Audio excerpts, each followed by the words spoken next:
Okay, hello everybody. Welcome to our webinar today, which is titled How Late Reporting Kills the CEO. My name's Sean McDonald and I'll be your moderator for the next 45 odd minutes. Firstly, thanks for attending today. We really appreciate the effort you've made to be here. During our session, if you have any questions, please use the Q&A buttons at the bottom of the screen. We're not quite sure whether the chat button's working at the moment, so just use the Q&A buttons and we'll answer these during our session. We'll try to get through as many of these as we have time for. And finally, if you stay through till the end, which we hope you do, and is customary for our webinars at BoardPro, we have a special treat for you. By answering our 1-minute survey at the end of the webinar, you'll go into the draw to win a beautiful gift hamper worth over $400. Now, today's webinar is brought to you in association with Governance Institute of Australia and the lovely Megan Motto. Formerly Chartered Secretaries Australia, the Governance Institute of Australia is an independent professional association for company secretaries, governance advisors, and risk managers in Australia, committed to promoting sound practice in governance and risk management. For those who haven't met BoardPro, we are a board software provider, sometimes called a portal, that serve around 20,000 users around the world. We enable organizations to prepare for and run their board meetings more efficiently and effectively, with clever software, with less time, and deliver more impact and value for the organization. And as much as we're a board software provider, part of our wider mission is to make the fundamentals of governance free and easy to implement for all organizations, especially those with resource constraints. Now, please sit back and take in as much information as you can.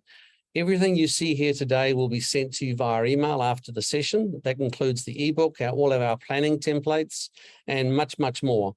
Above all, ask questions of our panelists during the question, but using the question button at the bottom of your screen, and we'll get straight back to you. Now, as a follow-up to the webinar, you'll also receive a copy of our most popular guide, How to Create a CEO Report That Delights Your Board. 11,000 downloads, can't be wrong. This also includes a CEO report template, which is rated #1 worldwide on Google. So let me now introduce you to our lead speaker and panelist for today. Megan Motto is Chief Executive Officer of Governance Institute Australia, a national membership association and leading authority on governance. Megan drives the direction of the Institute that advocates for 40,000 governance and risk management professionals from the listed, unlisted, and not-for-profit sector. Prior to her Governance Institute role, Megan was CEO of Consult Australia. Megan is also a company director of Standard Australia and a national director of the Committee for Economic Development Australia. Megan has a BA, BEd, and an MA in Communications Management and is a fellow of both Governance Institute of Australia and Australian Institute of Company Directors. Welcome, Megan. Thanks for having me. You're very welcome. Stephen Bowman is Managing Director of Conscious Governance and brings a great depth of experience with board reviews, strategic planning. Steve has a wealth of executive and governance experience and has written over 14 books on governance and strategy. Good day to you, Stephen. Hi, everyone. Welcome. Matthew Griffin is the CFO of BoardPro and an associate member of CPA Australia. Matthew uses his commercial background to drive business performance with a laser focus on the financial metrics that matter. Matthew's primary focus is the financing of SaaS businesses. However, he still has a keen interest in good governance, international accounting standards, and tax policy. He was a finalist in the New Zealand Biannual Tax Policy Scholarship Competition. So, welcome to you, Matt. Thanks, Sean. Hi, everyone. So for now, I'm going to hand over to Stephen to get us started. Welcome again, Stephen. Thanks, and what an interesting conversation we're going to have today. The whole notion of reporting to the board, and I love the topic title, How Late Reporting, in inverted commas, Kills the CEO.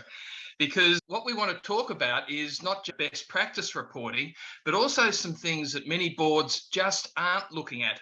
And the plethora of the board packs that are way oversized, providing a whole lot of information that is actually relatively useless to the directors, is essentially endemic in many organizations. I'm going to have a lot of fun talking with Megan because she has to essentially work with about, 30,000, 23,000 members who this is their day job. This is everything they do. And Matt, of course, who lives and breathes this on the boards that he sits on as well too. I hope you find something really interesting out of it. So one of the things is, one of the biggest complaints that we find from boards, sometimes comments, not even complaints, is that the amount of reporting that they get is either too late or it is too detailed.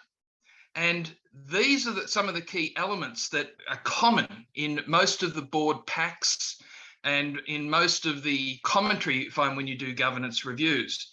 Now, Megan, what are your members? Look, by and large, they'll say the exact same thing. And I wear two hats. I wear my hat as the CEO of the Governance Institute of Australia, but I also wear a hat as a director and have done for the last 20 years. And certainly it's been my experience over the last 20 years that the papers that come through to me as CEO to review, to go up to my board, both of those things, they are too detail oriented. You've got executives that write management style reports because they don't really they haven't had that board experience, and so they don't quite know what a board wants.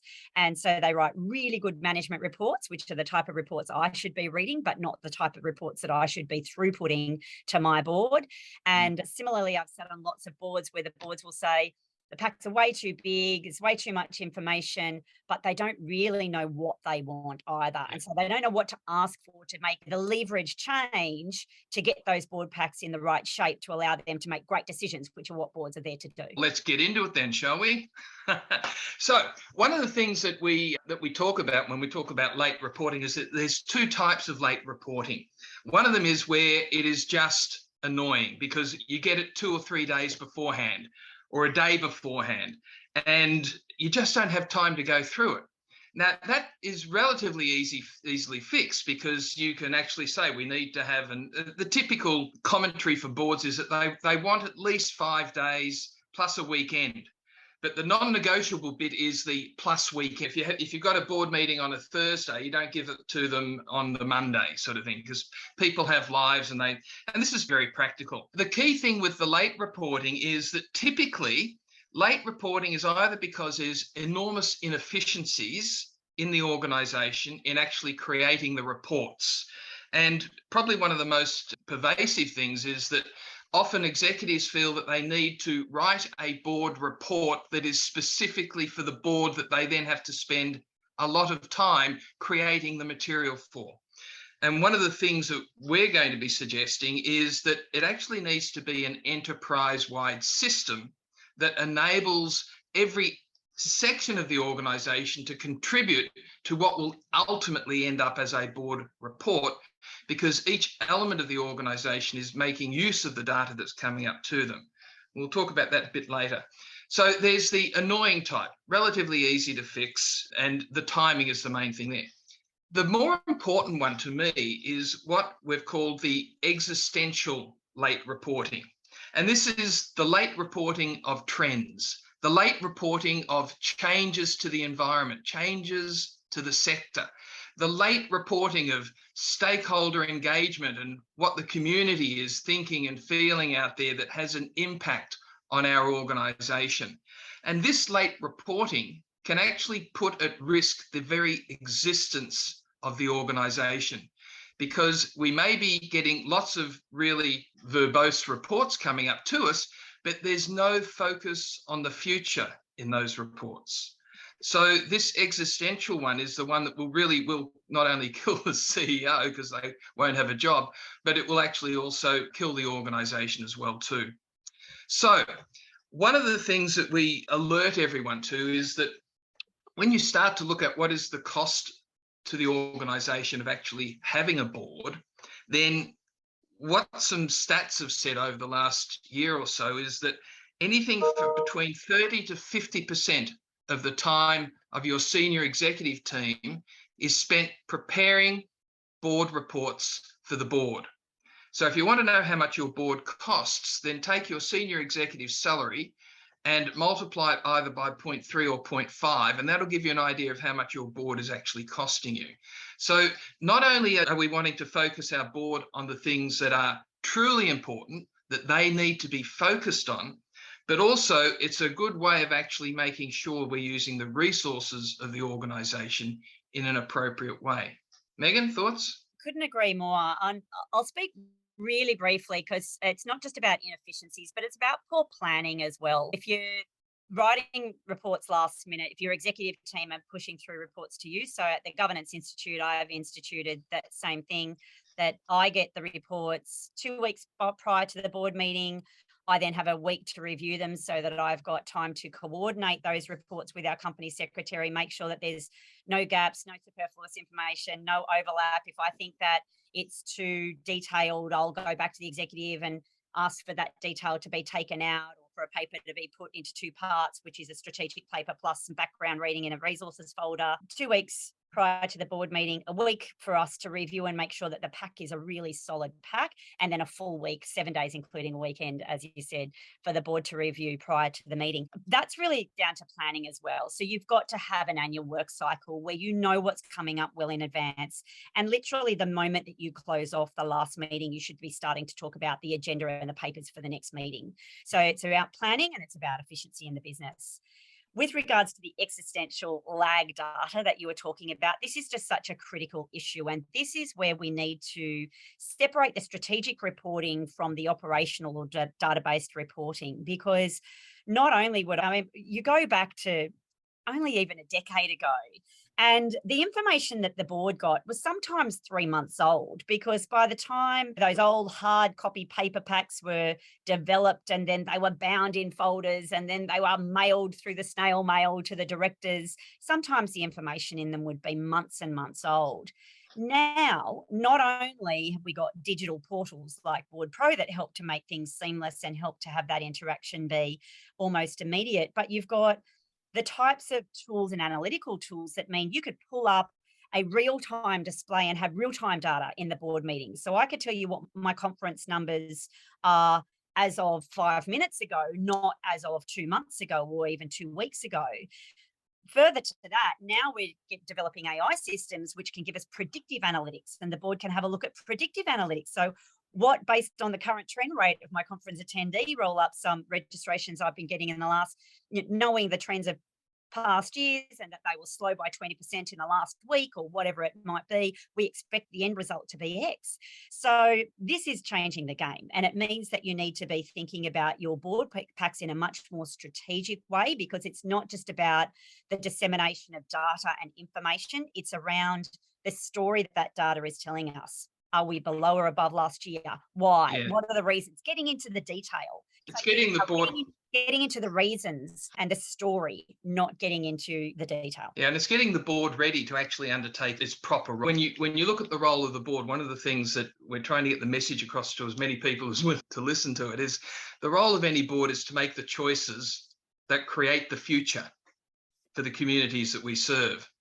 And we need to understand what choice is, that we're not here to make decisions so much, we're here to make choices. And if those choices work, then we'll continue to make them. And if they need to change, we need to change them. We need to know as a board if something is changing and what we might need to change to actually take that into account. And then looking at creating the future, the driving force of the vision or the mission of the organisation or the purpose. How is this creating that future? Don't tell us about how well the operations is running unless you can also put a filter on how it's helping us create the impact that we want to create as an entity. And then for the communities we serve, who are our stakeholders in this? How is that impacting on them? What is it that we need to know to make even greater choices? So coming back to any board report should answer the question is, what choices do we have here that we need to be aware of? How is this creating the future, and what might the future look based on what this report is giving us an inclination or an inkling of? And then what impact is that having on our key stakeholders? What do we need to know about there? Matt, your views. Yeah, and I just add, once you've got that framing right, I always encourage executive and management team to just, this isn't this report for the board, it's actually a report for you as well. It's your time to reflect about the business, how things are going, and then present these choices to help you in your role drive the business forward. It's not just this thing for the board. I always encourage it to be way more integrated than that. Yeah. So one of the key, some very practical suggestions that actually work really well.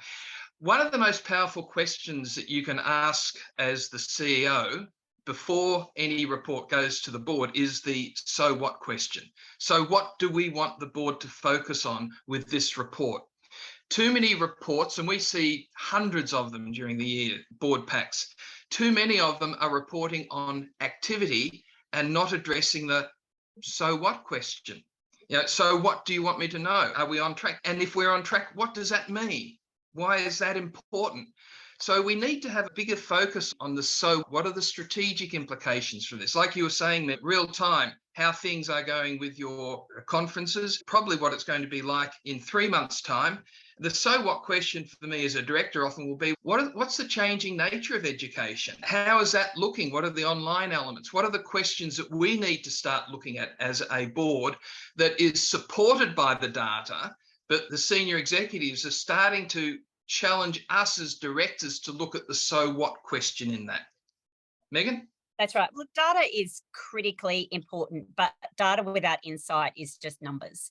And you have to have that insight lens. In saying that the data is critically important, one of my new favorite sayings that I heard was, if we've got a decision to be made and we've got some data to help us make that decision or to guide us in making that decision, let's use the data. If all we've got is opinions, let's go with mine. So data is critically important, but data without, as I said, analysis and insight is just numbers on a page. Yeah. How does this data compare to industry average? What is it telling us about trend lines? What is it telling us about the market that we're in? How are our competitors doing? So you really need to have that overlay of insight to help the board to make those so what decisions. So what does this mean? Does it mean we're better than last year or the same as last year or worse than last year? So do we need to do something to shift the dial because the numbers aren't going in the right direction? Or are they not where we want them to be because we invested a lot of money and we thought the return would be bigger than it is? So it's all relative, and data needs to tell that story. One of the biggest types of reports that are finding their way into many board packs are the dashboard style report. And they're very pretty. They look really good and they give me an indication of what has been. But 90% of them do not address the so what question. We were looking at a set yesterday that a board of a very well-known national organisation had been creating, a set of their dashboard reports, and they've covered some great metrics in there, but the dashboard itself doesn't address the so what do we need to know about. There's another one, and we were chatting about this yesterday, Megan. This one of the things that just puts a smile on my face. When I'm looking at a board report as a director, I want to know, where's Wally? Where's that bit that I need to look at that is hidden amongst all the other things, but I really need to know, where is Wally? And if I'm going to read a report, I want that right up front. Don't make me look for it. Okay, help me as a director. And that's really the key thing here. Matt, your view on helping directors really focus. Oh yeah, because I think there's a status quo bias to these dashboards and these historical things. That's often management and executive teams, they're into the status quo, that maybe they don't want to have these things challenged or changed. So that's one of the things that I always think of when I see these historical reporting is you never quite get to the so what or the challenging questions because you're maintaining the past. We actually have a question here which leads off that. Lee Nicholas is saying there are 3 whats for directors. What, so what, and now what? I like that.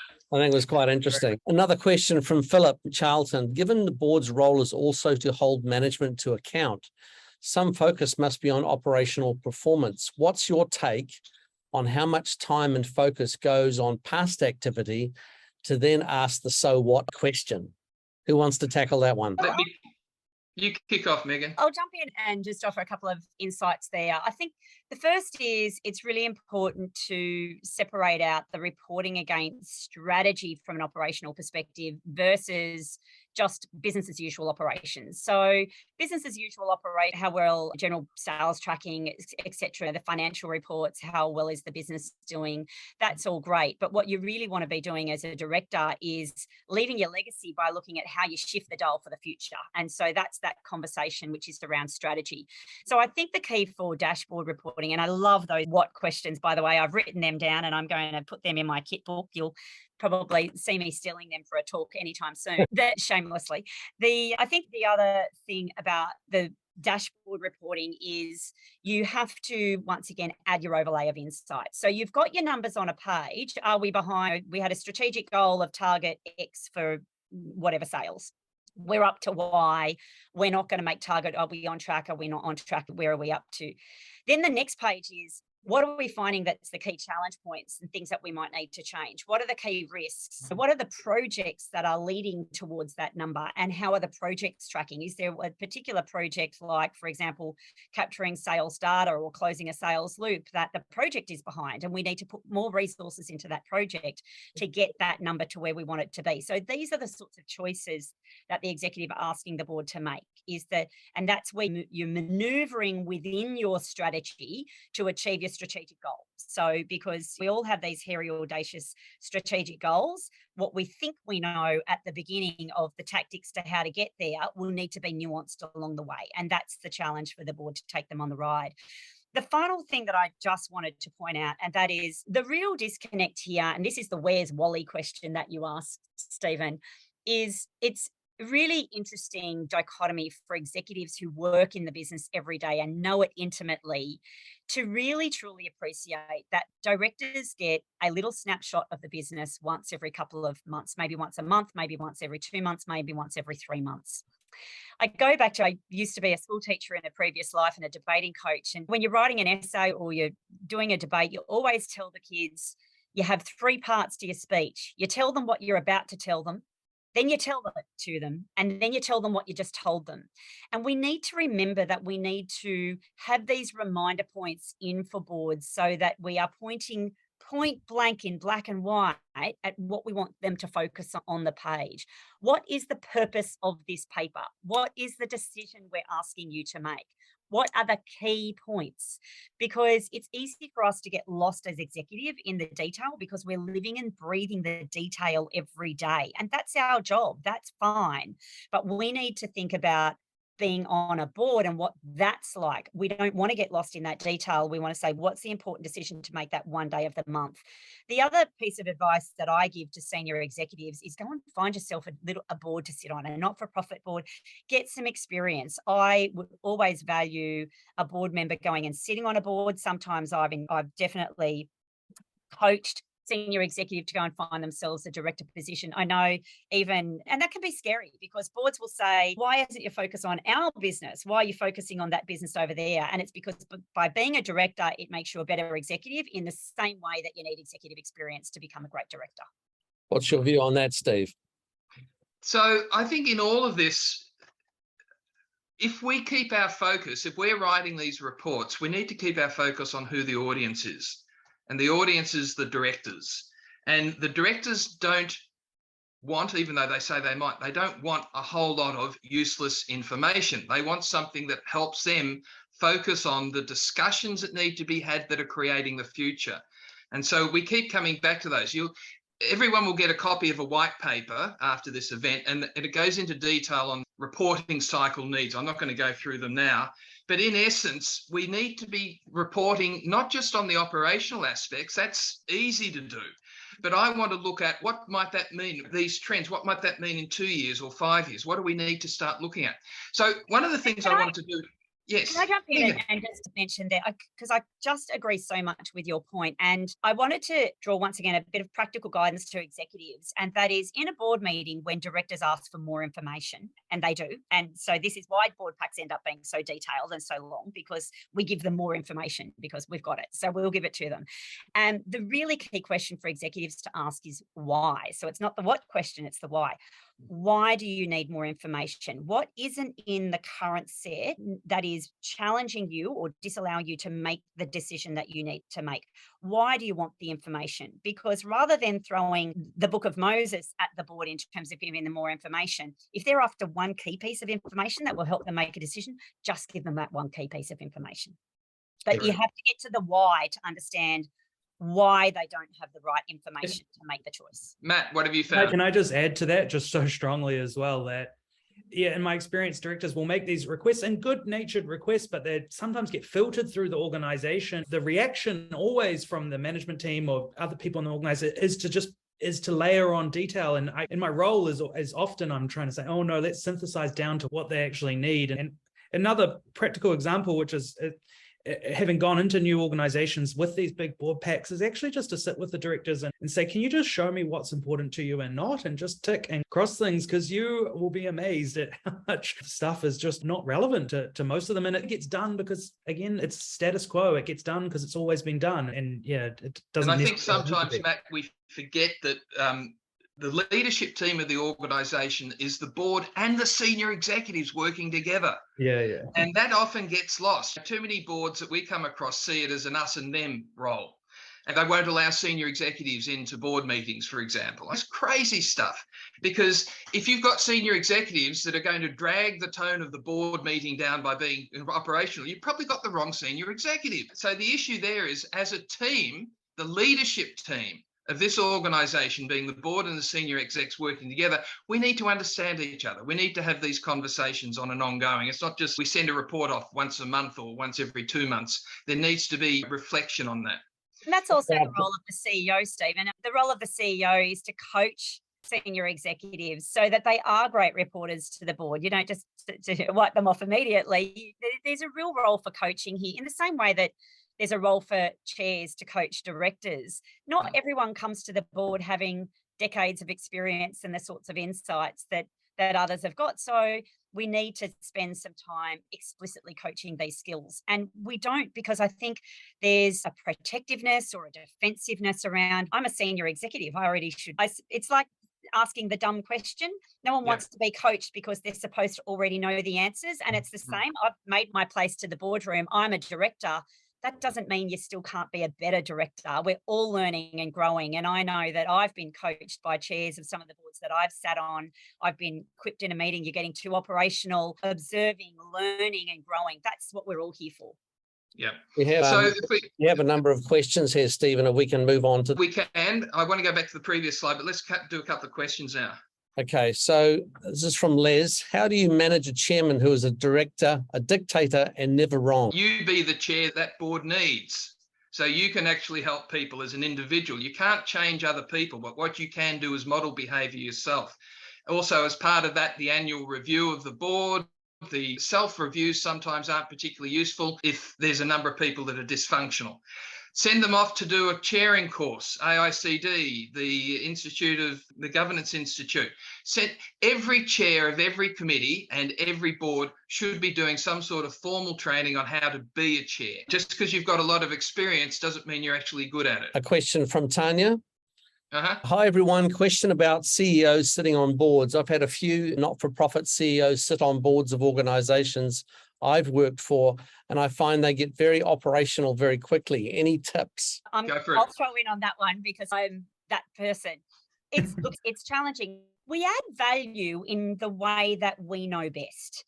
And as the CEO of a not-for-profit, oftentimes not-for-profits, they're small. The CEO does have their hand very deeply in the operations. Sometimes you are the CEO and the operations manager and the marketing manager and everything else. You know all those roles intimately. And one of the things that you feel is that you go to the boardroom and you add value by dispersing that information and that is not what the organisation needs.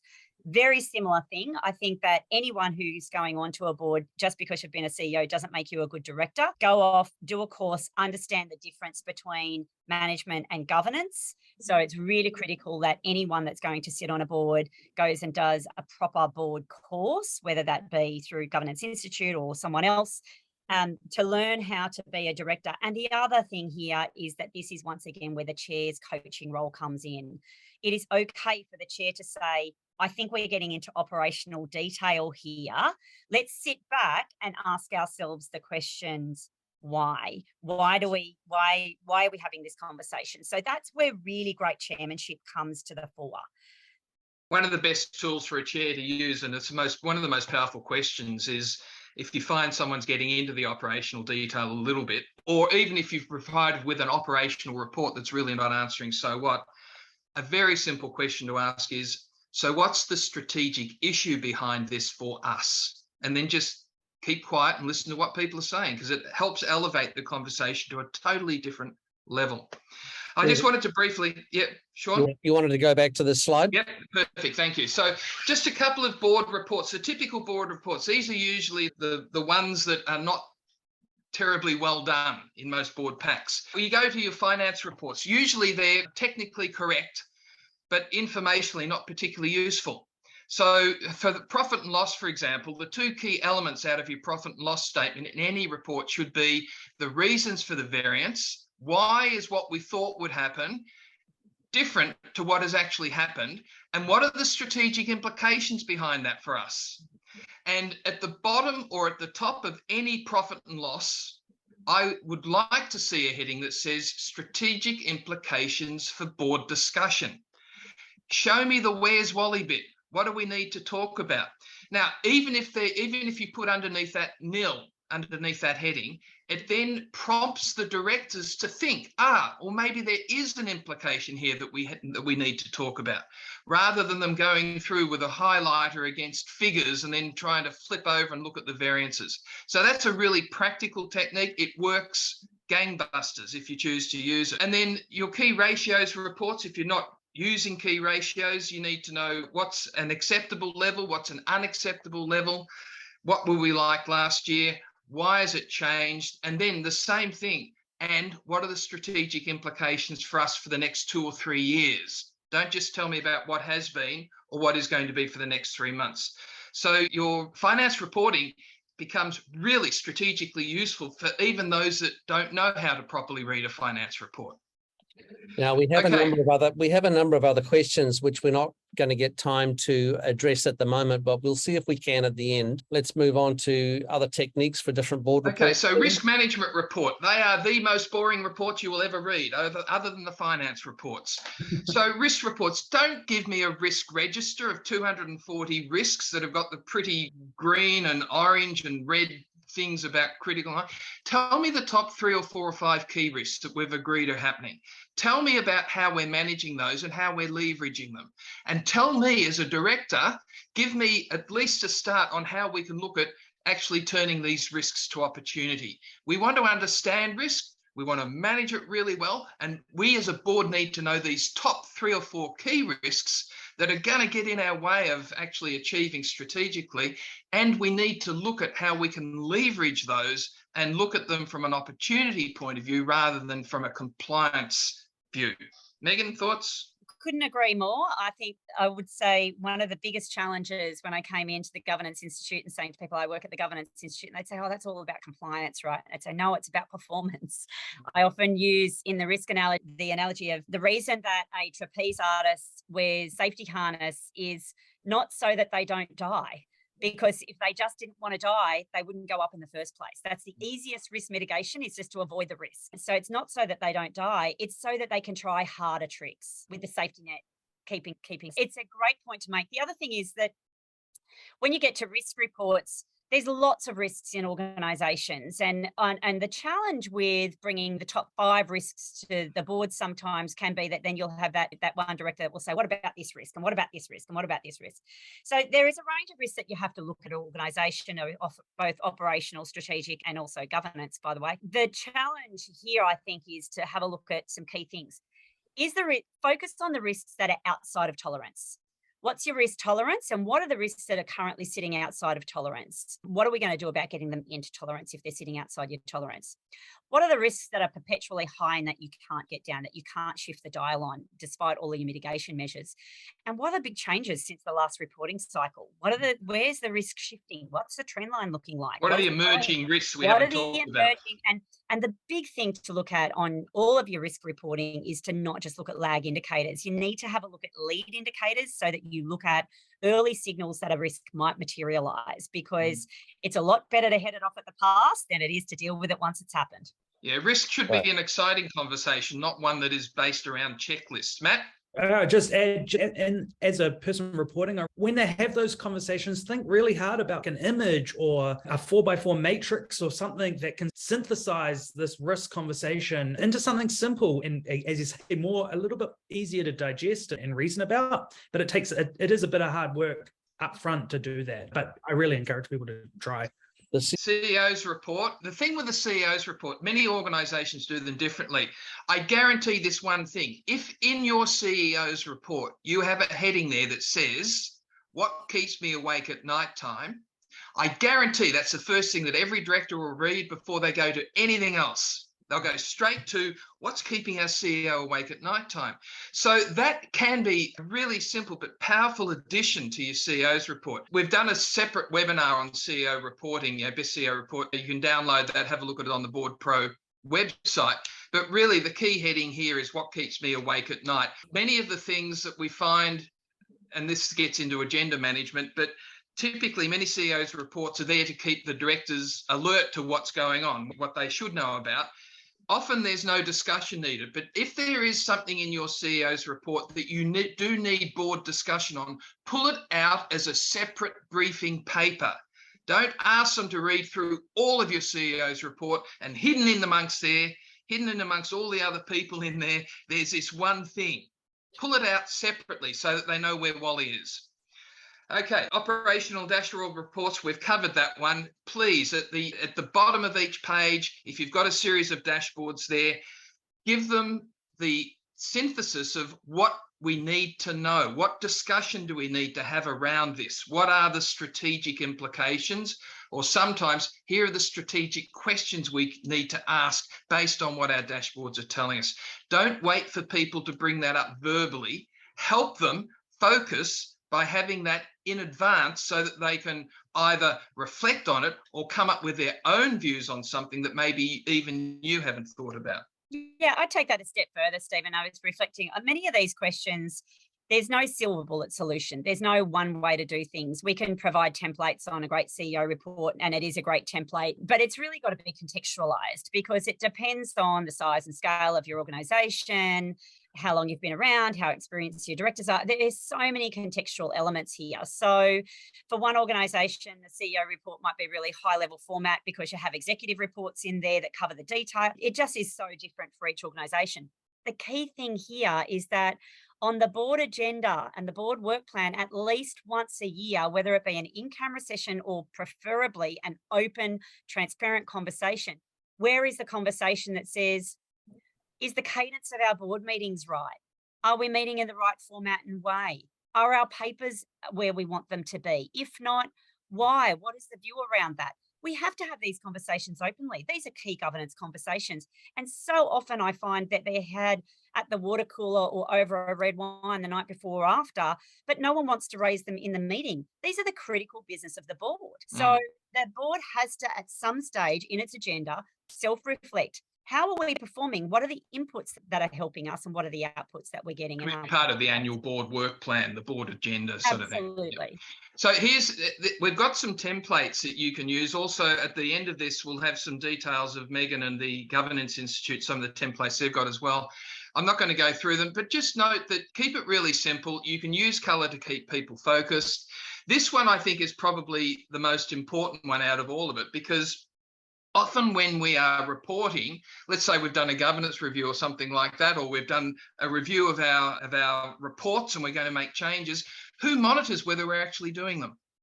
And so this one is just a simple one that we've been using that says, here is the key things that we've got that we want to change in our board reporting.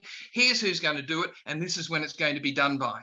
So I'm not sure, Stephen, that we've got the template that you're looking at on screen. That last one I saw in mine, that one, yep. Ah, there you go. So, all right. yeah.